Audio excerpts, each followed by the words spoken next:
Kapalbhati pranayam is an effective pranayam for improving blood circulation and digestive processes.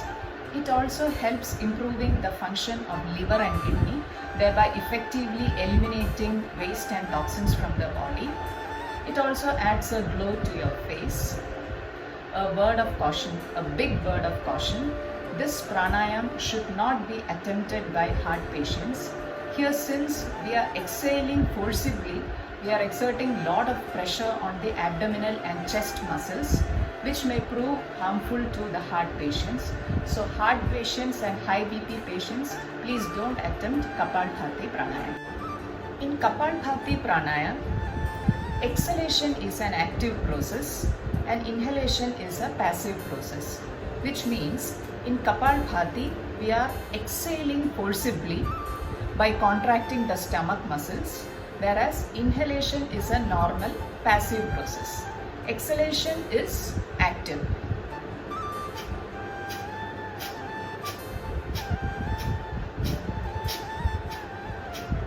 Here you can listen, the sound of only exhalation is audible, because inhalation is a noiseless process and is passive. Exhalation is a dominant and audible process.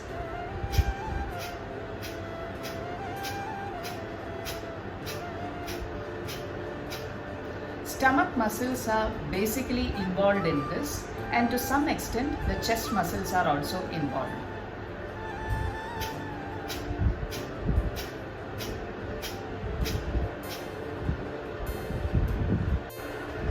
Bhasrika also, just like Kapalbhati, it enhances the digestive process. It also ups the metabolic rate, and it effectively eliminates waste and toxins from the body. Here also a word of caution, just like Kapalbhati, Bhasrika also should not be attempted by heart patients, patients with high BP, patients with low stamina and weak body.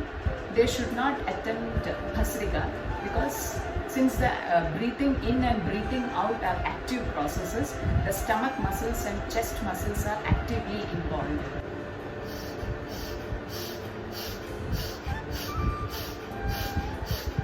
You can listen the sound of both inhalation and exhalation, wherein the chest muscles and the stomach muscles are involved.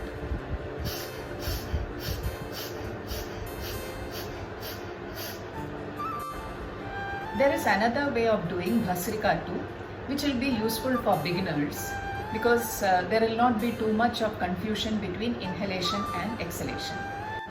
Inhale, blow out your stomach and raise your hands up.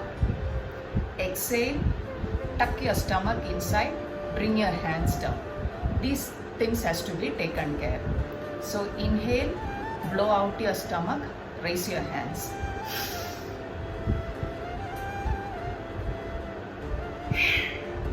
Exhale, bring down your hands and pull your stomach inside. Repeat the process.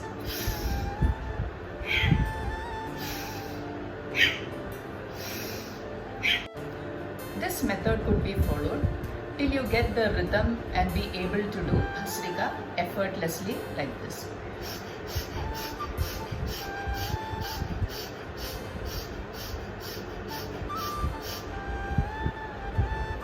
In Kapalbhati and Bhasrika, there will be more of bodily movements and more of noise, because you are forcibly inhaling and exhaling in both these pranayams, and it is acceptable. In Kapalbhati and Bhasrika, the fingers are not used for controlling the movement of air through the nostrils. It is just the movement of the chest muscles and the stomach muscles.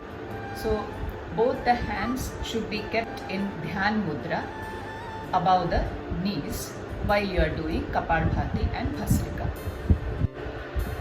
Bhramari pranayam is basically a cooling down pranayam.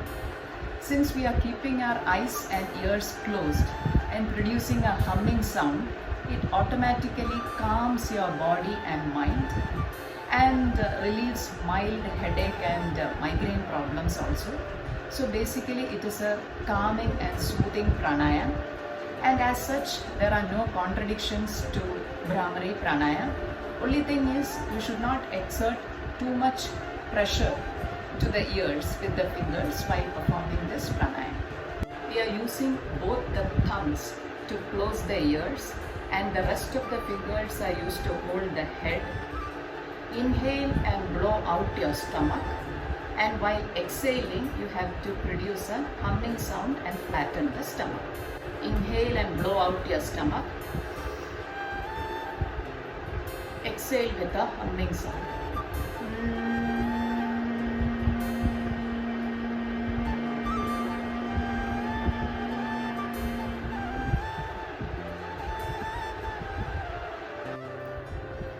To conclude, let me give a ready reckoner of all the pranayams which we have done today. Kapalbhati pranayam, wherein exhalation is a forcible, active process.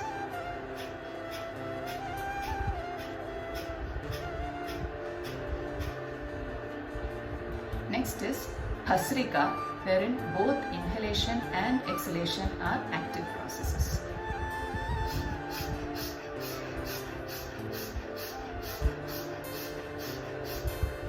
Or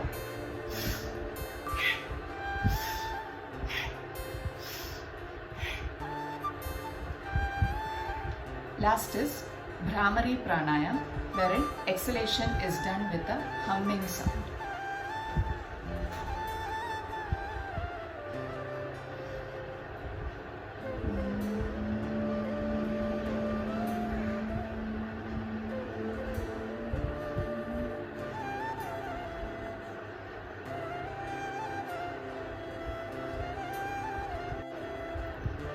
That's all for today's session.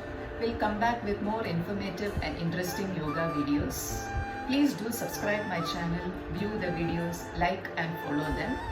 Till we meet again, stay safe. Bye.